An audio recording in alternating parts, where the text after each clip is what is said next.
You're listening to Civic Media. You can tune into any of our live shows on any radio station across the state with the Civic Media app. Find us in your phone's app store and listen anytime, anywhere. Good morning and welcome to Matt Mayer on Air. Jane Matt Mayer, Greg Bach, and Calvin Butenoff coming to you live from our studio here at Radio Park in Racine. You can always join us, call or text. The number is the same, 855-752-4842. You can also leave a comment if you're watching on the live stream on Facebook, YouTube, and what used to be Twitter. We have a busy show today. Very. Wisconsin Poet Laureate. We should probably have dressed nicer and sit up straighter. Wisconsin's Poet Laureate, Brenda Cardenas, is going to be joining us after the 9:30 news to talk about what it is that the Poet Laureate of the state does. Yeah. I have many questions. Many questions. I have two. I want to know what she says to people who think they're too stupid to understand poetry. Yeah, I mean I think that's a valid thought, because poetry is one of those art forms I feel a lot of people can be like, I don't get it. Yeah. I don't get it. I think it has I think poetry is, as well as paintings. People will see paintings and go, I don't understand why everyone sees what I don't see. And and I think that part of that job, I have to imagine, is demystifying what poetry is and what poetry has to be considered such an art. Mm. See, I can talk. We're going to talk to Brenda after the 9:30 news. In hour number 2, very excited about this. Shout out to Tucker Legursky, our senior producer, for tracking down Zeke Fox, who's going to join us after the 10 o'clock news to talk about crypto. Yes. This is something we've been wanting to talk about for a long time. It's kind of tough finding the right person to talk about this. Yeah. Zeke has done a lot of reporting on this. Yeah, because one of the there's two major things for me personally on this is the fact that crypto isn't going away. It's not something I'm interested in, but if you want to do it, good on you. Live your life. But I think it's important to not just be like, but to understand it, even if I'm not going to use it. Right. But also understand the growing implications and how it might be influencing our government. Big time. Yeah. Absolutely. So Zeke Fox joining us after the 10 o'clock news.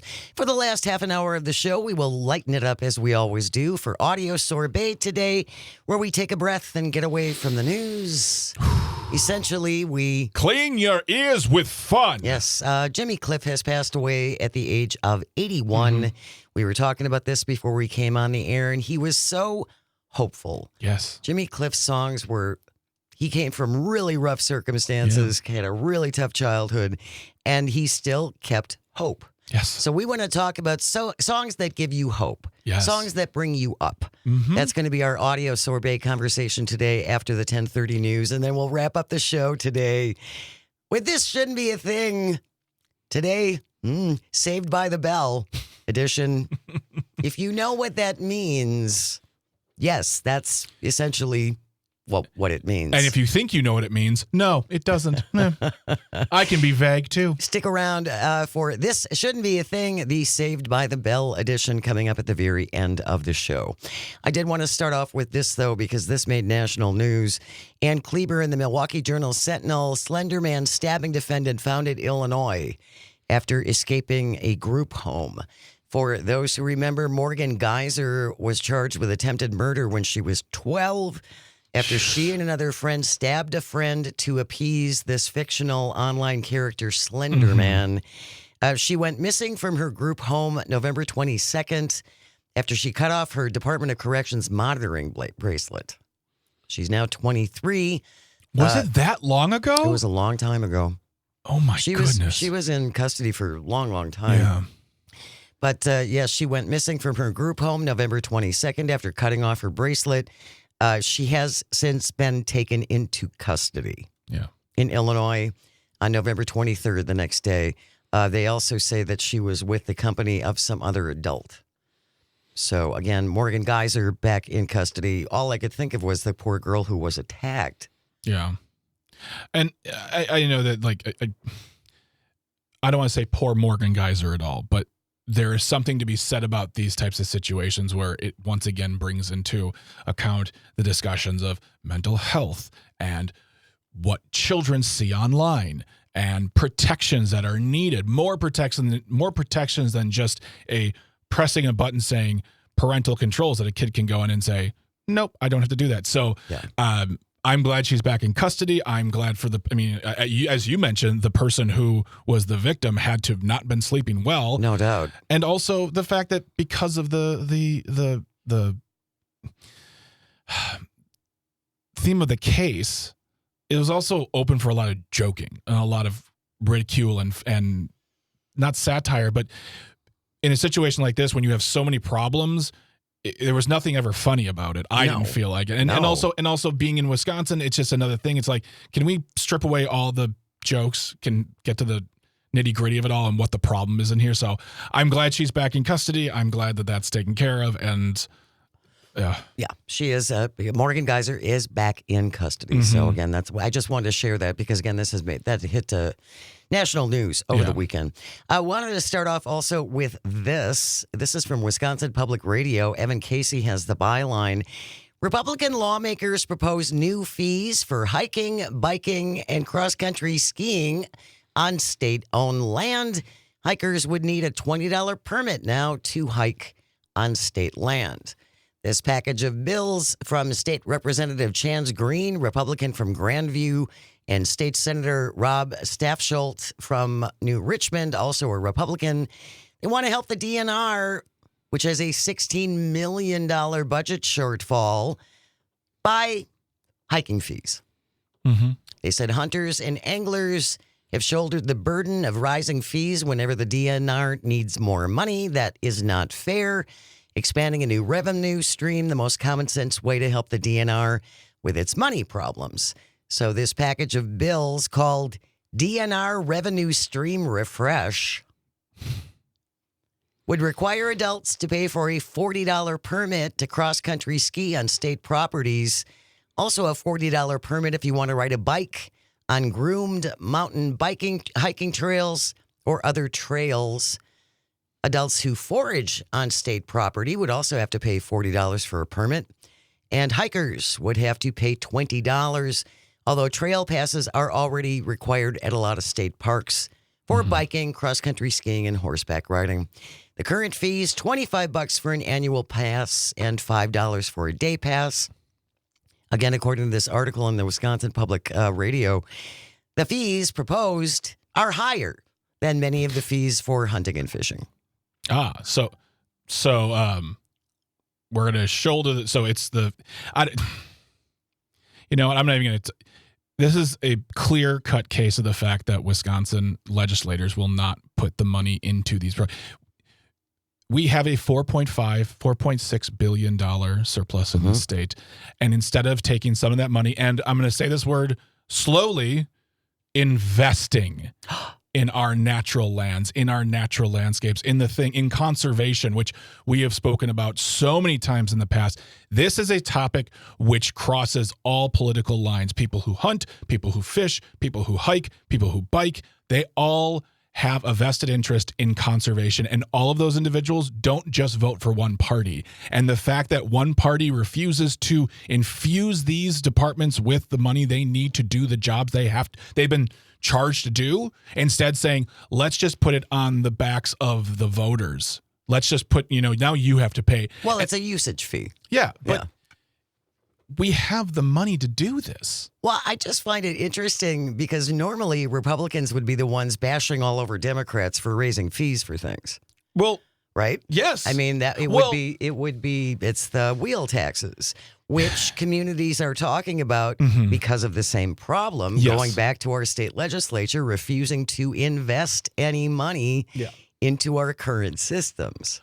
And that's a conversation that you and Dan had on Friday about this topic, is the fact that this all goes back to the 2010 era of Wisconsin when Scott Walker took over and the Republicans took over, and it became, we are going to suffocate certain municipalities. We are going to absolutely gut shared revenue. We're not going to raise it. You're going to have to do on your own. And they had to by raising fees, and they froze property taxes too. So they had to raise fees for these municipalities to make money in order to do things. This wasn't so that the cities could buy a 15th swimming pool. It's so that their services weren't going to get cut. So- But guess what? They got cut. Yeah. 855-752-4842 if you would like to join us. Ronnie from Horicon texting in, listening on WAUK. Hey, when you fish and when you hunt, you are extracting something from the environment. What are you extracting when you use public lands to hike or bike on? Well, there are fees certainly with maintaining these trails. It costs money to maintain the trails. But I just find it kind of ironic, again, that these are Republican proposals. Hike fees. We won't use the $4.6 billion surplus we're sitting on because it is, again, Robin Voss's money. And he doesn't want to use it. And also it does come down to the matter of when the Democrats want to do it, it's the awful Democrats raising your fees, raising your taxes, raising this. The moment they do it, it's in order to just pay for a shortfall. This is fiscally responsible. Yeah, this is fiscally not investing, investing. No.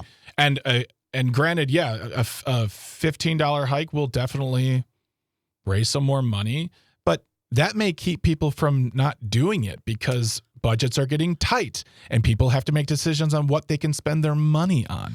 Victoria Wilson, a Burlington resident, is with a women's hiking group that goes on weekly hikes across the state. She said there's already a vehicle admission fee in place to use state parks. She says adding on just another fee really limits a lot of people, especially when the economy and times are tough. She's particularly worried about the new hiking fee, $10 for kids over the age of 12.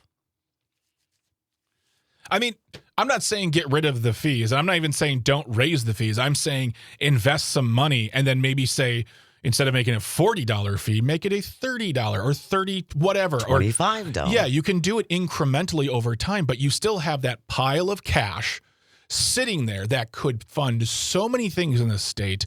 And conservation is one of the most important things in this state because it is also a heavy tourist attraction. And this is something that most Wisconsinites agree upon. Yep. Our natural resources.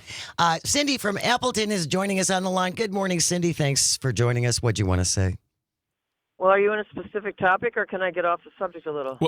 Well, we're just about coming up to the break, Cindy. Do you want to wait until we come back on the other side if we're going to change topics on us? Yep, I can do that. Okay. Hang All on right. a second. We are talking right now about an article in the Wisconsin Public Radio. We've got Republican lawmakers want new fees now for hiking, biking, cross-country skiing on state-owned land because the DNR has money problems. Yeah. And they've been talking about the money problems for a while. We have. And we've had that surplus for a while. We have. And we could invest this money and still raise some fees. It's a natural thing. It doesn't mean it. But this just feels like they're putting the burden on anyone who walks to the door instead of actually doing some fiscally responsible long-term planning. Stay close. You are listening to Matt Nair on Air, coming to you across the vast statewide, countrywide. You can even pick us up around the world on the Civic Media Radio Network. We'll be right back. You're listening to Civic Media. Stay up to date on the latest news and information for your local community and Wisconsin by signing up for our free email newsletter. Visit civicmedia.us/email to get started. Good morning and welcome back to Matt Nair on Air. Jane Matt Nair, Greg Bach, Dr. Slide on the board, coming to you from our studio at Radio Park in Racine. You can join us. Call or text at 855-752-4842. Leave a comment if you're watching on the live stream on Facebook, YouTube, and what used to be Twitter. We're going to talk about the end of DOGE. Bye-bye. Yeah. First, though, Cindy from Appleton is waiting patiently on the phone. Good morning, Cindy. What did you want to talk about? Everybody says that things are getting tight and the economy's starting to falter. I don't see it. I went out to the mall. Unfortunately, I had to go out there Saturday afternoon for something that I could only get out there. And the place was literally, this is Fox River Mall, wall-to-wall people. Wow. You could hardly move. Wow. And, people were carrying bags. They were eating in the food court, so people are spending money. And then yesterday I went to West Bend from Appleton. I left at 1. It was bumper to bumper all the way down there. I came back home around 6. It was bumper to bumper still coming back from south to north. And the traffic was fairly heavy from south going north. So I don't know where people are saying they don't, things are getting tight and people don't have the money to spend because they're still moving around. And then AAA said this is supposed to be one of the heaviest traveled Thanksgiving weekends in a long time. So either people are maxing out their credit cards or really things aren't as bad as everybody's saying they are. Well, I think what you said about credit cards is a big part of it, Cindy. I really do. Because if you look at some economic reports, people are putting everything on cards. Yeah. Lots of things on cards. Yeah. And just delaying. Yep. So, I mean, I guess that's good. I don't want to see the economy fail. I don't want things to be bad for people. But if people to be neck deep in credit card debt to do so, that's also a problem too. That it is. Yeah. And I've seen reports that mortgage defaults are up and car loan defaults are up. That's not good. No, that's not good. This could be good. From Reuters, DOGE doesn't exist. Yeah. With 8 months left on its charter, DOGE is no more. The Department of Government Efficiency has been disbanded with 8 months left of its mandate. The initiative launched with large fanfare as part of Trump's pledge to cut the size of the government. Critics say it didn't deliver any measurable savings. Office of Personnel Management Director Scott Cooper told Reuters earlier this month the measurable savings don't exist. No.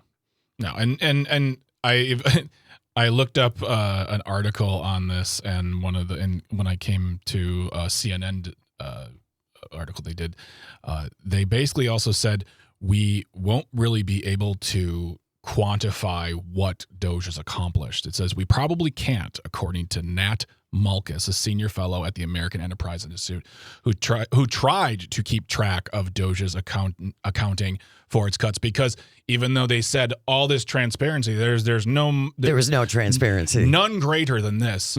They cannot track what DOGE has done. And depending on who you speak with, and I hate speaking in such broad terms, it's anywhere from a few billion to hundreds of billions of dollars that have been wasted in cutting, firing, rehiring, training, all of those things. It was a massive, there is no, as it said, quantifiable savings. This was Elon Musk being the shadow president for a few months before he tried to mess with Wisconsin's elections. Well, and Elon was very efficient, and DOGE was very efficient in getting rid of regulations affecting crypto. Yeah, and things that had to do with his contracts. Exactly, and he made money and Tesla's and safety reporting and all of those things. Yeah, Elon did a lot of good work for himself under DOGE. The rest of us, not so much. As you said, they fired thousands of people. And then oopsie doodles, a week later discovered, Frank has all the passwords. We need him back. And in June, we talked about this as well. A former DOGE employee came forward, Salhi Lavigna. He was a tech idealist who joined with the idea that we're going to create change. Like, it's sort of that thing of like, we're going to do great for the country. And then he came to find out not only that was the work that DOGE was doing not great, but also, and I hate to tell folks this, well, I don't hate to because it's actually kind of true, the government actually works more efficiently than we think. We've been told for decades that it's terrible, it's slow, bureaucracy, red tape, blah, blah, blah. But really, when it comes down to it, all of these safeguards are in place. All this bureaucracy is in place, so things move slower. So things like happening now where executive orders and law, all these things getting rammed through can't happen this quickly. And that's why the government had so many safeguards in place. What that employee found out is that government's actually pretty efficient. Yeah. And we have now wasted billions, if not tens, if not hundreds, on this DOGE experiment, which I knew was going to go away. When Wisconsin voted for Susan Crawford and they told Elon Musk, your money's no good here, he disappeared into the ether. And we've barely heard from him in the past 6 months? Oh, he's still there. He's still around, but I don't think he's not in the White House anymore. He's not hanging out there. You don't see pictures of him. He is gone. But luckily he's still making all that money He off of our is, taxes. and he could, we could increase Elon's taxes, I would think, by 30%. Yeah. And he'd still be really, really, really, really, really disgustingly rich. Well, Doge, we hardly knew ya. Yeah, don't worry, though. A bunch of the DOGE staffers have taken on other jobs in the administration because they were so efficient when they were with DOGE. DEI hires. Let's make them permanent parts. Yeah, that's so good. We have news coming up next, and then when we return, we're going to talk to Wisconsin's poet laureate to learn all about what that means. I'm very excited. Nice. Stay Stay close. You are listening to Matt Nair on Air. This is the Civic Media Radio Network. We'll be right back. Good morning and welcome to Matt Nair on Air. Jane Matt Nair, Greg Bach, Sweet Calby on the board, coming to you from our studio at Radio Park in Racine. You can always join us, call or text at 855-752-4842. Leave a comment if you're watching on the live stream on Facebook, YouTube, and what used to be Twitter. Our next guest is the current and 11th Wisconsin's poet laureate, also an award-winning poet with numerous books. We are delighted to be joined by Brenda Cardenas, Wisconsin's poet laureate. Good morning, Brenda. Did I say your last name correctly? Was I close? You said it beautifully. All You were right on the money. All right. She hit that accent today right there. Now I'm leaving. I'm done for the day. Yeah. I often get mail for gardenias, so it was very nice not to be a flower today. Thank you so much for joining us, Brenda. For people who don't know, you were named Wisconsin's Poet Laureate in January. So what does that mean? What are your duties as Wisconsin's Poet Laureate? Well, it's much more of an activist role than a passive role, right? We are to be the ambassador for poetry in our state. And that means traveling all around the state and doing various kinds of events, poetry readings, poetry workshops, talks, mixes of talks and readings, whatever it is that the institution asks for. So I'm often presenting at libraries, community organizations, art centers and museums and galleries,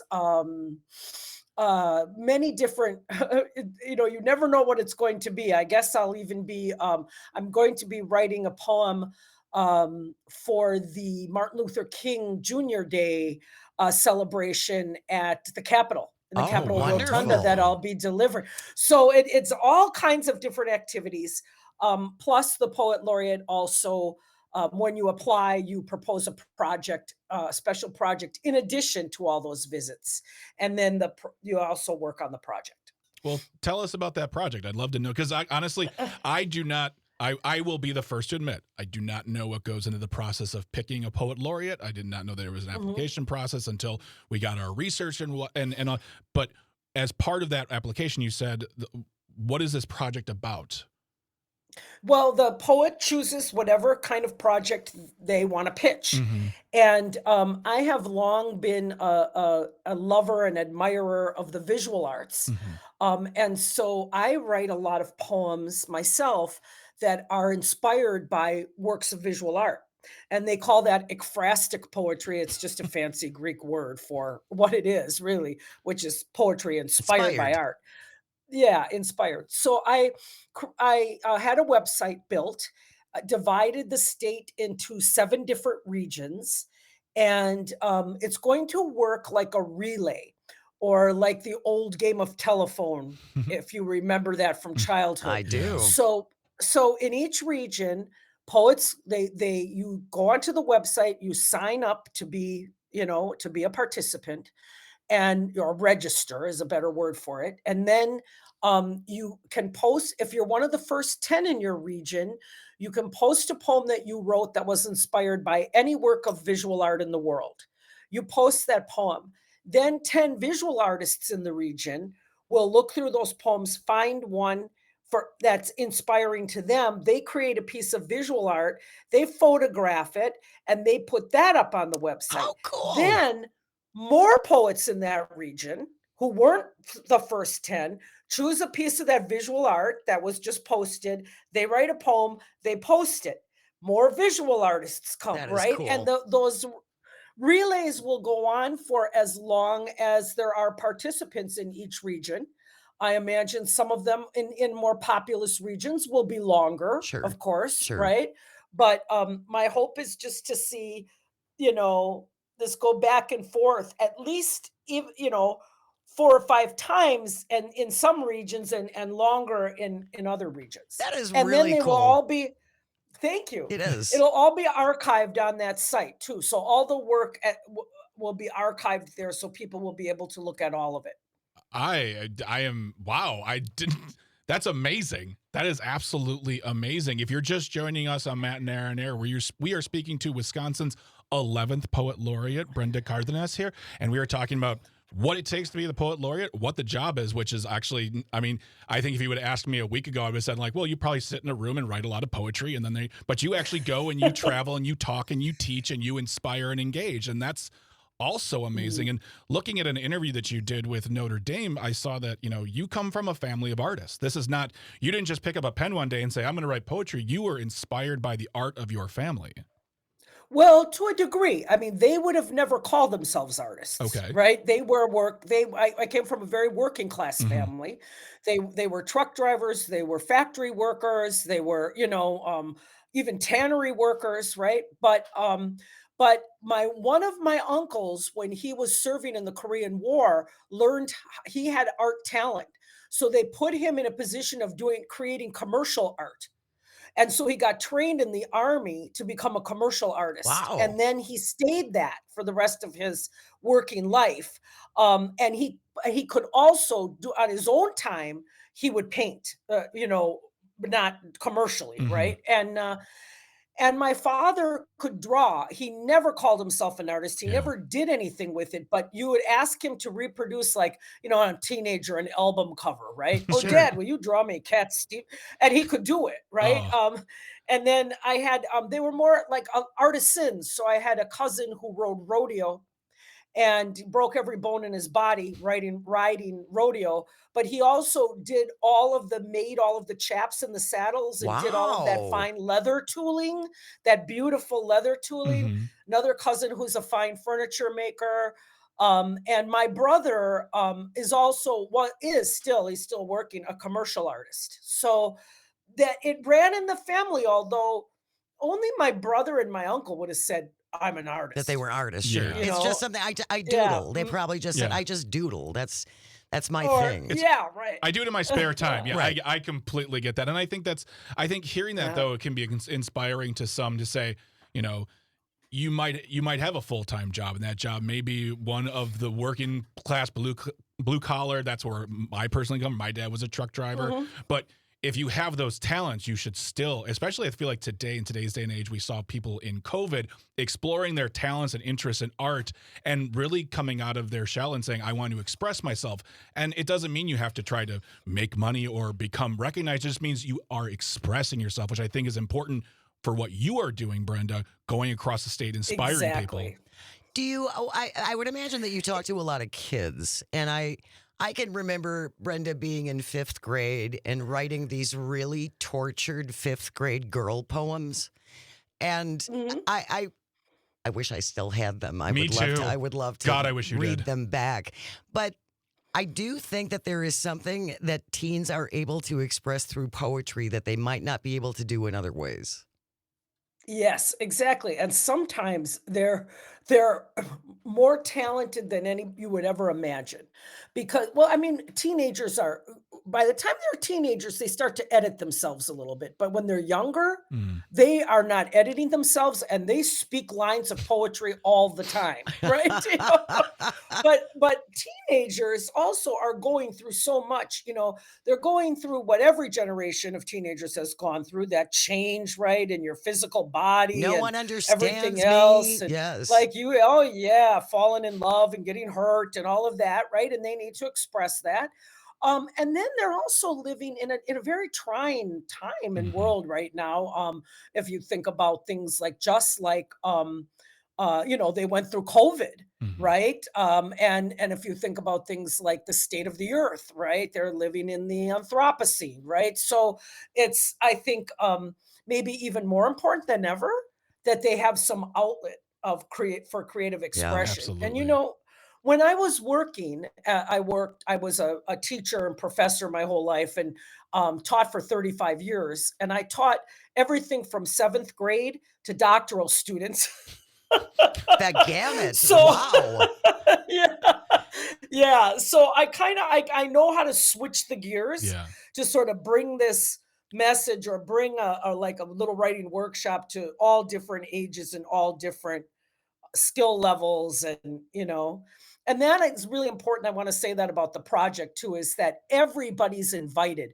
You don't have to think of yourself as a professional poet or artist. You don't have to have exhibited. You don't have to have anything published. You can call yourself a beginner, right? You can be exploring this very, for the first time, Sure. and you're still welcome. Everybody's welcome, all ages. That's We fabulous. love it. It really is. Brenda Cardenas is our guest. She is Wisconsin's 11th Poet Laureate, and we are talking about what that means and what the project that she has going, which is a really cool kind of circular inspirational project where poets write about visual works that inspired them, which will then inspire other visual works, which other poets will write about. I just think the thing is so cool. And I will put that project onto our show notes so people can see that. Or And take part. Take part, read about it, tell friends. But yeah, it'd be great to, that will be in the show notes for today. Brenda, what do you tell people who might say, I don't get it. I'm not smart enough. I read poems and I don't get it. So poetry isn't for me. Um, uh, uh, well, I think what I would do with people like that is I would start with a poem that's accessible, Mm-hmm. right? Because there's some poetry that's much more accessible than other poetry. There are poems that tell stories. We call them narrative poems. And I would start with something accessible and maybe something narrative, right? So they can see that a poem can tell a story too, just like a story can, just like a short story or a novel can. We're just using fewer words to do that. So, your mind has to fill in the gaps. But the other thing I would tell them, and I always told my students, is that there's not one interpretation of a poem. It's not that there's this one, This is what it means. yeah, I Right. mean, and I think sometimes we're miseducated to believe that, and not at all. That there are many different interpretations. Sometimes I've written poems that other people have analyzed or interpreted, and they've found things in the poem that I never even realized I was doing. Right. And that's thrilling for me. I It bet. doesn't offend me. It actually excites me. Right. So yeah, you bring your whole life, your whole existence, all your experiences to something when you read it, and that becomes part of how you interpret it, and that's okay. Well, you equated it to art. Yeah. There are people out there who just feel, I'm not equipped, trained, smart enough, which I don't like saying that out loud, but like it feels like you're not part of the club, but you have to expose yourself to something that's, I don't want to say simple, but something that is identifiable and work your way from there. And that's just how you do it. And So- there's no Exactly. wrong. There's no wrong. yeah, exactly. There's no wrong. Brenda Right. Cardenas is Wisconsin's 11th Poet Laureate. We will include links to her project where you can get involved. Don't be afraid of poetry. Don't be afraid. Brenda, thank you so very much for your time. It's really been a pleasure. Oh, thank you. I really enjoyed being here. It was Thank you very great. Thank much. you so much. Stay with us. Take care. You as well. When we return, bye-bye. Yeah. She's gone. All the details coming up. Stay close. You're listening to Matt Nair on Air on the Civic Media Radio Network. You're listening to Civic Media. Find the latest news, information, and archives of all your favorite shows on the Civic Media website, civicmedia.us. Good morning and welcome back to Matt Nair on Air. Jane Matt Nair, Greg Bach, Our one, our only Calzone coming to you live from our studio at Radio Park in Racine, where you can join us. Call or text. The number is the same, 855-752-4842. Leave a comment if you're watching on the live stream. Good morning, live stream on Facebook, YouTube, and what used to be Twitter. Just a reminder, if you have not yet downloaded the Civic Media app, Why not? you should. Why not? It's completely and absolutely free, and we're going to be having a contest coming up soon. Oh, wait, Jane, is a text to win contest? A multi-state text-to-win contest grown-up gift list. Contest is kicking off Monday, December 1st. Next Monday. A week from Monday. I'm sorry, but next Monday is December? Next Monday is December. Oh, that means we lose you soon. 3 weeks from, 3 weeks. Ugh. Yes, so download the Civic Media app because starting on December 1st with our text to win contest, you're going to have a chance to pick up $200 in cash. That would come in handy. Mm-hmm. Also, some incredible grand prizes, a snowblower, stainless steel cookware set, portable air conditioner. Yeah. Some pretty spectacular prizes. So download the Civic Media app wherever you get your apps. Look for Civic Media. Download the Civic Media app and then be listening weekdays. You will have multiple chances to enter and win. Yep. Our statewide grown-up gift list text to win contest is coming on December 1st. So make sure you're ready and download the Civic Media app. You can sign up for Civic Media News at the same time. Go to civicmediatoday.substack.com for our incredibly wonderful and popular newsletter that was just released recently. It's fabulous. It's really taking off. You get a great snapshot of what's going on in the civic media universe, shows, podcasts, news stories, things that our local reporters are working on in your region and your neck of the woods. Right.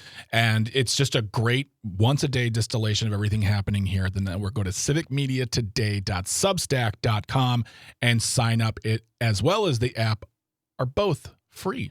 Absolutely free. Absolutely free. We're not going to spend a lot of time on this, but this broke on Friday. A lot of things break on Friday after we're off the air. Marjorie Taylor Greene has announced she will retire from Congress in 42 days. Someone on Twitter said, yeah, she's not retiring, she's quitting. Essentially, she is quitting. She announced this in a manifesto on Friday night, saying how essentially President Trump has turned on her. He's called her now a traitor because she wants the Epstein files released. Yeah, it was the Epstein files. She was speaking out against Israel. She was really Before we give her too much credit, let's give her. She's not exactly like running over to the left, putting on a blue jacket and saying AOC for life. She is still very much in the roots of her Republican, and I think early MAGA days. I don't know what that means, but the other thing too that someone pointed out, and I found this on the National Taxpayer Union Foundation, is that her leaving Congress, even though it's during the middle of her term, she's still going to get her pension. Yes, but it's not as generous as people might think. She's still getting a pension. She is still getting a pension. Yeah. She's retiring. She's quitting on January 5th. This is a couple of days after her 5-year anniversary in Congress. So in order for anyone, this is from Mo Davis on Twitter, U.S. Air Force retired. In order for anyone on the federal government payroll to qualify for a pension, you have to serve at least 5 years. She was sworn in January 3rd, 2021. On January 5th, 2026, she will pass that 5-year threshold. She will earn 1% of her salary for each year of service. So 5% of $174,000 is $8,700 a year. She's 51. She will have to wait 11 years until she turns 62 to start collecting her retired pay. So again, it's still more than a lot of us will get. It'll definitely. But it's not like she's going to be set up for life. And she's going to end up on the network where her boyfriend is. Is that Newsmax? I think so. Yeah, she'll be fine. She'll be writing books. She'll be on the lecturing circuit, lecturing about what I have no idea. What this might do, though, from other articles I'm seeing in the last couple of days, that other resignations from House members could be coming. They are not happy with Mike Johnson. No, but the problem I have is that these individuals who might be running in place might just be even more like it's even more MAGA. Like there is no. That's true. There is absolutely no moderates anymore. No, I mean, we are living in a world where MTG can be considered a mild moderate. Right? What is happening in this world right now? Seriously. But yeah, I mean, I don't foresee, unless Georgia does a lot of work in a special election to get someone in there for next year, but I don't know if that's possible, and I don't know who will replace them. One senior House Republican reported on Raw's Story says the entire White House team has treated all members like garbage, all. Mm-hmm. And Mike Johnson has let it happen because he wanted it to happen. The arrogance of the White House team is off-putting to members who are run roughshod and threatened. They don't even allow House members little wins, like announcing small grants. Not even the high-profile members, they say they're more upset than ever. Members know they are going into the minority after the midterms. Well, we'll see. That's not a lock. When it's a game for them to just lose, the Democrats can come in on wild style on that one. But also, it's really what's happening is you're seeing that this movement is getting in the way of one of the biggest things that draw people to these jobs is power and ego. And when your power and ego are suffocated, then they don't want to be there. Somebody even said, this is the worst job I've ever had. I hate this job. Time to leave. Yep. We have news coming up next. And then when we return, we are talking crypto. So excited to talk to Zeke Fox. That is all on the way. Stay with us. You're listening to Matt Nair on Air on the Civic Media Radio Network. The national news cycle never stops, but it can be hard to find news about your local community. Civic Media is dedicated to providing quality local and state news coverage across Wisconsin. With the Civic Media app, you can get notifications about local stories that matter to you and your community. Find the free Civic Media app in your phone's app store and choose notifications from the menu to tell us what kind of news you want to hear about.